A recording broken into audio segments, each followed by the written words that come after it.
Hi, ಈ ವಿಡಿಯೋದಲ್ಲಿ ಚಿಲ್ಲರ್ ಯಾವ ರೀತಿ ವರ್ಕ್ ಆಗೋದು ಅಂತ ನೋಡೋಣ. ಸೊ ಈ ವಿಡಿಯೋನ ಬೇಸಿಕ್ ನಾಲೆಜ್ ಇರುವಂಥವರು, ಚಿಲ್ಲರ್ ಬಗ್ಗೆ ಬೇಸಿಕ್ ನಾಲೆಜ್ ಇರುವಂಥವರು ವಿಡಿಯೋ ನೋಡಿ. ಒಂಚೂರು ಬೇಸಿಕ್ ನಾಲೆಜು ಕೂಡ ಇಲ್ಲ ಚಿಲ್ಲರ್ ಬಗ್ಗೆ ಅನ್ನುವರು ಈ ವಿಡಿಯೋನ ನೋಡ್ಬಿಡಿ.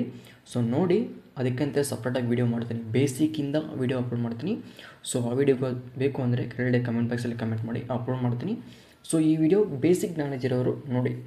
ಸೊ ಚಿಲ್ಲರ್ನ ಏಕೆ ಯೂಸ್ ಮಾಡ್ತಾರೆ ಅಂದರೆ, ಲಿಕ್ವಿಡ್ ಮತ್ತು ಏರ್ನಲ್ಲಿರುವಂಥ ಹಾಟ್ ಏರ್ನ ರಿಮೂವ್ ಮಾಡಿ ಆ ಲಿಕ್ವಿಡ್ ಮತ್ತು ಏರ್ನ ಕೂಲ್ ಮಾಡೋಕ್ಕೆ ಈ ಚಿಲ್ಲರ್ನ ಯೂಸ್ ಮಾಡ್ತಾರೆ. ಸೊ ಇದನ್ನು ಮೇಯ್ನಾಗಿ ಇಂಡಸ್ಟ್ರಿಯಲ್ ಮತ್ತು food and beverage and power plant ಮತ್ತು ಕೆಮಿಕಲ್ ಪ್ಲ್ಯಾಂಟ್ಗಳಲ್ಲಿ, ತುಂಬ ಇಂಡಸ್ಟ್ರಿಗಳಲ್ಲಿ, ಶಾಪ್ ಫ್ಲೋರ್ಗಳಲ್ಲಿ ಟೆಂಪ್ರೇಚರ್ನ ಮೇಂಟೈನ್ ಮಾಡೋಕ್ಕೆ ಈ ಚಿಲ್ಲರ್ಗಳನ್ನ ಯೂಸ್ ಮಾಡ್ತಾರೆ. ಸೊ ಈ ಚಿಲ್ಲರ್ ಯಾವ ರೀತಿ ವರ್ಕ್ ಆಗುತ್ತೆ ಅಂತ ನೋಡೋಣ. ಸೊ ಫಸ್ಟ್ ಆಫ್ ಆಲ್, ಅದಕ್ಕಿಂತ ಮುಂಚೆ ಈ ಚಿಲ್ಲರ್ನ ಕನ್ಸ್ಟ್ರಕ್ಷನ್, ಓವರಾಲ್ ಕನ್ಸ್ಟ್ರಕ್ಷನ್ ಹೆಂಗೆ ಪ್ರೋಸೆಸ್ ಹೆಂಗೆ ಆಗುತ್ತೆ ಅಂತ ಫಸ್ಟ್ ಅಷ್ಟೇ ನೋಡೋಣ. ಸೊ ಈ ಚಿಲ್ಲರ್ನ ರನ್ ಮಾಡಬೇಕು ಅಂದರೆ ಮೇಯ್ನಾಗಿ ಒಂದು 3 ಕಾಂಪೋನೆಂಟ್ ಇರಬೇಕಾಗುತ್ತೆ. ಎಕ್ಸ್ಟರ್ನಲ್ ಆಗಿ 3 ಕಾಂಪೋನೆಂಟ್ ಬೇಕಾಗುತ್ತೆ. ಒಂದು ಕೂಲಿಂಗ್ ಟವರ್, ಇನ್ನೊಂದು ಕಂಡೆನ್ಸರ್ ಪಂಪ್, ಮೂರನೇದು ಬಂದು ಎವಾಪರೇಟರ್ ಪಂಪ್ ಅಂತ, ಸರಿನಾ?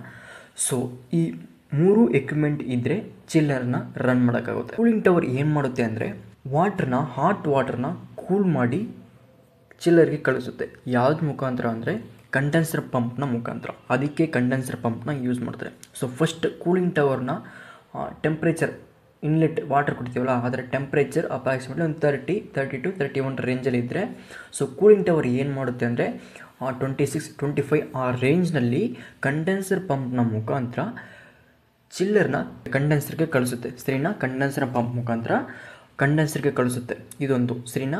ನೆಕ್ಸ್ಟ್, ಈ ಚಿಲ್ಲರ್ ವಾಟ್ರನ್ನ ಕೂಲ್ ಮಾಡಿಬಿಡುತ್ತಲ್ಲ, ಕೂಲ್ ಮಾಡುತ್ತೆ. ಈ ಚಿಲ್ಲರಲ್ಲಿ ಏರ್ ಕೂಲರ್ ಐತೆ, ವಾಟರ್ ಕೂಲರ್ ಐತೆ. ನಾವು ನೋಡ್ತಾ ಇರೋದು ವಾಟರ್ ಕೂಲರ್ನ ಬಗ್ಗೆ.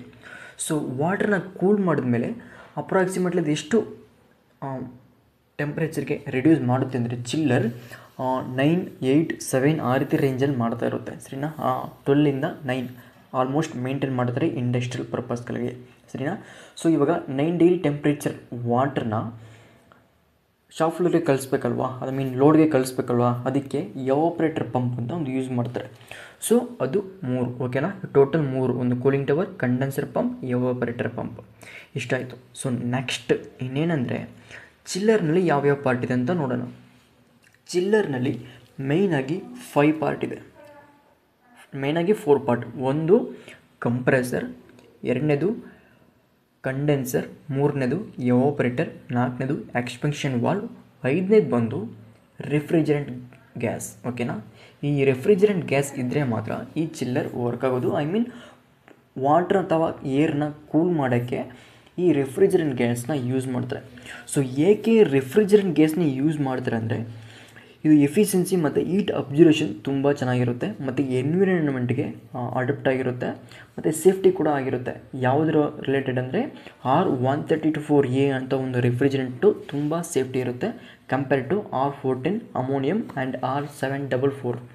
ಸೊ ಇದಕ್ಕೆಲ್ಲ ಕಂಪೇರ್ ಮಾಡಿದ್ರೆ ಮೇಯ್ನಾಗಿ ಎಲ್ಲ ಅಪ್ಲಿಕೇಶನ್ಗಳಿಗೆ, ತುಂಬ ಅಪ್ಲಿಕೇಶನ್ಗಳಲ್ಲಿ ಎ ಸಿ ಆಗಲಿ ಅಥವಾ ತುಂಬ ಕೂಲಿಂಗ್ ಪರ್ಪಸ್ಗಳಿಗೆ R132-4A ಎನ್ನುವಂಥ ರೆಫ್ರಿಜರೆಂಟ್ ಗ್ಯಾಸ್ನ ಯೂಸ್ ಮಾಡ್ತಾರೆ. ಸೊ ಅದು ಬಿಡಿ, ಇವಾಗ ಮೇನ್ ಕಾನ್ಸೆಪ್ಟ್ಗೆ ಬರೋಣ. ಮೇನ್ ಎವಾಪರೇಟರ್, ಕಂಡೆನ್ಸರ್, ಇದರಲ್ಲಿ ವಾಟರ್ ಬಂದು ಸರ್ಕ್ಯುಲೇಟ್ ಆಗ್ತಿರುತ್ತೆ. ನಾವು ನೋಡ್ತಾ ಇರೋದು ವಾಟರ್ ಚಿಲ್ಲರ್, ಓಕೆನಾ? ವಾಟರ್ ಟೈಪ್ ಚಿಲ್ಲರ್. ಸೊ ಎವಾಪರೇಟರ್ಗೆ ಸಪ್ರೇಟ್ ವಾಟರ್ ಸರ್ಕ್ಯೂಟ್ ಇರುತ್ತೆ, ಕಂಡೆನ್ಸರ್ಗೆ ಸಪ್ರೇಟ್ ವಾಟರ್ ಸರ್ಕ್ಯೂಟ್ ಇರುತ್ತೆ, ಸರಿನಾ? ಇದನ್ನು ಅರ್ಥ ಮಾಡ್ಕೊಳ್ಳಿ. ಎವಾಪರೇಟರ್ಗೆ ಸಪ್ರೇಟ್ ವಾಟರ್ ಸರ್ಕ್ಯೂಟ್, ಕಂಡೆನ್ಸರ್ಗೆ ಸಪ್ರೇಟ್ ವಾಟರ್ ಸರ್ಕ್ಯೂಟ್ ಇರುತ್ತೆ. ಸೊ ಈ ಕಂಡೆನ್ಸರ್ ಮತ್ತು ಎವಾಪರೇಟರ್ಲಿ ಒಳ್ಳೆ ಹೆಂಗಿರುತ್ತೆ ಅಂದರೆ, ಶೆಲ್ ಮತ್ತು ಪ್ಲೇಟ್ ಟೈಪ್ ಟ್ಯೂಬ್ ಇರುತ್ತೆ, ಸರಿನಾ? ಶೆಲ್ ಮತ್ತು ಪ್ಲೇಟ್ ಟೈಪ್ ಟ್ಯೂಬ್ನಲ್ಲಿ ವಾಟ್ರನ್ನ ಫಿಲ್ ಮಾಡಿರ್ತಾರೆ, ಓಕೆನಾ? ವಾಟ್ರನ್ನ ಫಿಲ್ ಮಾಡಿದ್ರೆ ಆ ಟ್ಯೂಬ್ ಅಥವಾ ಆ ಪ್ಲೇಟ್ನ ಸರೌಂಡಿಂಗ್ನಲ್ಲಿ ಈ ರೆಫ್ರಿಜರೆಂಟ್ ಗ್ಯಾಸ್ R132-4 ಗ್ಯಾಸ್ನ ಯೂಸ್ ಮಾಡಿರ್ತಾರೆ, ಓಕೆನಾ? ಲಿಕ್ವಿಡ್ ಅಥವಾ ಎವಾಪರೇಟರ್ ಟೈಪಲ್ಲಿ ಇರುತ್ತೆ, ಡಿಪೆಂಡಿಂಗ್ ಅಪಾನ್ ಕಂಡೆನ್ಸರ್, ಎವಾಪರೇಟರ್, ಇದ್ರ ಮೇಲೆ ಡಿಪೆಂಡ್ ಆಗಿರುತ್ತೆ. ಸೊ ಫಸ್ಟ್ ಶಾಪ್ ಫ್ಲೋರಿಂದ ಹಾಟ್ ವಾಟರ್ ಎವಾಪರೇಟರ್ ಸರ್ಕ್ಯೂಟ್ಗೆ ಬರುತ್ತೆ, ಸರಿನಾ? ಈ ಎವಾಪರೇಟರ್ ಸರ್ಕ್ಯೂಟ್ನಲ್ಲಿ ಹಾಟ್ ವಾಟರ್ ಇರುತ್ತಲ್ಲ, ಅದನ್ನು ಈ ರೆಫ್ರಿಜರೆಂಟ್ ಗ್ಯಾಸ್ 134A ಕೂಲ್ ಮಾಡುತ್ತೆ. ಹೆಂಗೆ ಅಂದರೆ ಆಲ್ರೆಡಿ ಕಂಡೆನ್ಸರಿಂದ ಕೂಲ್ ಟೈಪಲ್ಲಿ ಬಂದಿರುತ್ತೆ. ಈ ರೆಫ್ರಿಜರೆಂಟ್ ಗ್ಯಾಸ್ ಬಂದು ಲಿಕ್ವಿಡಾಗಿ ಬಂದಿರುತ್ತೆ.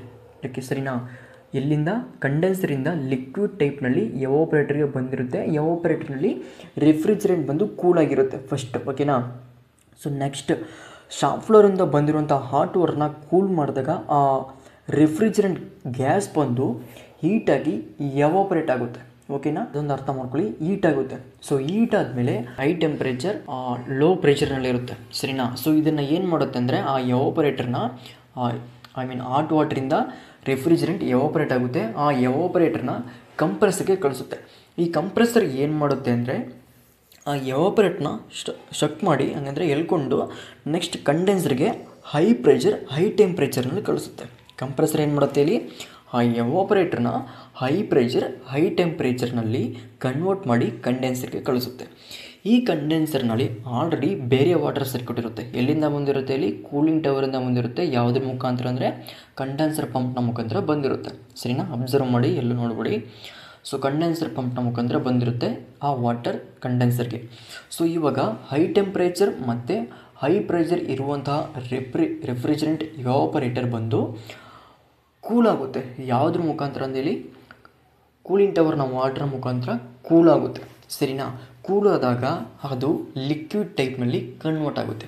ಎವಾಪರೇಟರ್ ಗ್ಯಾಸ್ ಬಂದು ಎವಾಪರೇಟರ್ ರೆಫ್ರಿಜರೆಂಟ್ ಬಂದು ಲಿಕ್ವಿಡ್ ಟೈಪ್ನಲ್ಲಿ ಕನ್ವರ್ಟ್ ಆಗಿ ಎಕ್ಸ್ಪೆನ್ಷನ್ ವಾಲ್ವ್ಗೆ ಹೋಗುತ್ತೆ, ಸರಿನಾ. ಎಕ್ಸ್ಪೆನ್ಷನ್ ವಾಲ್ವ್ನಲ್ಲಿ ಏನಾಗುತ್ತೆ ಅಂದರೆ ಈ ಎವಾಪರೇಟರ್ನಲ್ಲಿ ಎಷ್ಟು ಕೂಲ್ ಆಗಬೇಕು ಟೆಂಪ್ರೇಚರ್ ಮೇಲೆ ಡಿಪೆಂಡ್ ಆಗಿ ಈ ಎಕ್ಸ್ಪೆನ್ಷನ್ ವಾಲ್ವ್ಲಿ ಒಂದು ಸೋಲಿನಾಯ್ಡ್ ವಾಲ್ವ್ ಇರುತ್ತೆ. ಸೊ ಅದು ಎಷ್ಟು ಬೇಕೋ ಅಷ್ಟು ಮಾತ್ರ ಓಪನ್ ಮಾಡುತ್ತೆ. ಸೊ ಓಪನ್ ಮಾಡಿದಾಗ ಏನಾಗುತ್ತೆ ಅಂದರೆ ಅಲ್ಲಿ ಲೋ ಟೆಂಪ್ರೇಚರ್ ಮತ್ತು ಲೋ ಪ್ರೆಷರ್ನಲ್ಲಿ ಎವಾಪರೇಟರ್ಗೆ ಹೋಗುತ್ತೆ. ಅರ್ಥ ಮಾಡ್ಕೊಳ್ಳಿ, ಲೋ ಟೆಂಪ್ರೇಚರ್ ಲೋ ಪ್ರೆಷರ್ನಲ್ಲಿ ಎವಾಪರೇಟರ್ ಸರ್ಕ್ಯೂಟ್ಗೆ ಹೋಗುತ್ತೆ. ಈ ಎಕ್ಸ್ಪೆನ್ಷನ್ ವಾಲ್ವ್ನ ಮೇನ್ ಥಿಂಗ್ಸ್ ಏನಂದರೆ ವರ್ಕಿಂಗ್ ಏನಂದರೆ ಎವಾಪರೇಟರ್ ಟೆಂಪ್ರೇಚರ್ ಮೇಲೆ ಇದು ವರ್ಕ್ ಆಗುತ್ತೆ, ಸರಿನಾ. ಎಕ್ಸ್ಪೆನ್ಷನ್ ವಾಲ್ವ್ ಬಂದು ಎವಾಪರೇಟರ್ ಟೆಂಪ್ರೇಚರ್ ಮೇಲೆ ವರ್ಕ್ ಆಗಿ ಎಷ್ಟು ಬೇಕಾಗುತ್ತೋ ಅಷ್ಟು ಮಾತ್ರ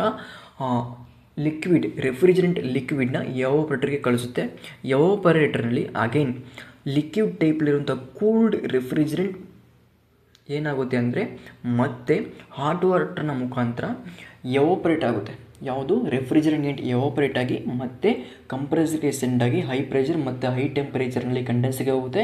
ಕಂಡೆನ್ಸರ್ನಲ್ಲಿ ಮತ್ತೆ ಕೂಲಿಂಗ್ ಟವರ್ ವಾಟರ್ನ ಮುಖಾಂತರ ಕೂಲಾಗಿ ಮತ್ತೆ ಎಕ್ಸ್ಪೆನ್ಷನ್ ವಾಲ್ವ್ಗೆ ಹೋಗಿ ಎಕ್ಸ್ಪೆನ್ಷನ್ ವಾಲ್ವ್ನಲ್ಲಿ ಲೋ ಟೆಂಪ್ರೇಚರ್ ಲೋ ಪ್ರೆಷರ್ನಲ್ಲಿ ಮತ್ತೆ ಎವಾಪರೇಟರ್ ಸರ್ಕ್ಯೂಟ್ಗೆ ಹೋಗುತ್ತೆ. ಸೊ ಇದೇ ರೀಸೈಕಲ್ ಆಗ್ತಾ ಇರುತ್ತೆ, ಸರಿನಾ. ಸೊ ಇದು ಬೇಸಿಕ್ಕಾಗಿ ಗೊತ್ತಿರೋರಿಗೆ ಚಿಲ್ಲರ್ ಬಗ್ಗೆ ಎಕ್ಸ್ಪ್ಲೇನ್ ಮಾಡಿದ್ದೀನಿ. ಸೊ ನೆಕ್ಸ್ಟ್ ವಿಡಿಯೋದಲ್ಲಿ ತುಂಬ ಚಿಲ್ಲರ್ ಬಗ್ಗೆ ಏನೂ ಗೊತ್ತಿಲ್ಲದೆ ಅನ್ನೋವ್ರಿಗೆ ಎಕ್ಸ್ಪ್ಲೇನ್ ಮಾಡ್ತೀನಿ. ಚಿಲ್ಲರ್ ಯಾವ ರೀತಿ ವರ್ಕ್ ಆಗುತ್ತೆ ಒಂದೊಂದು ಚಿಕ್ಕ ಚಿಕ್ಕ ಪಾರ್ಟ್ ಬಗ್ಗೆನೂ ಕೂಡ ಎಕ್ಸ್ಪ್ಲೇನ್ ಮಾಡ್ತೀನಿ. ಸೊ ಆ ವಿಡಿಯೋ ನೋಡಬೇಕು ಅಂದರೆ ನಮ್ಮ ಯೂಟ್ಯೂಬ್ ಚಾನಲ್ನ ಸಬ್ಸ್ಕ್ರೈಬ್ ಮಾಡಿ. Thank you for watching.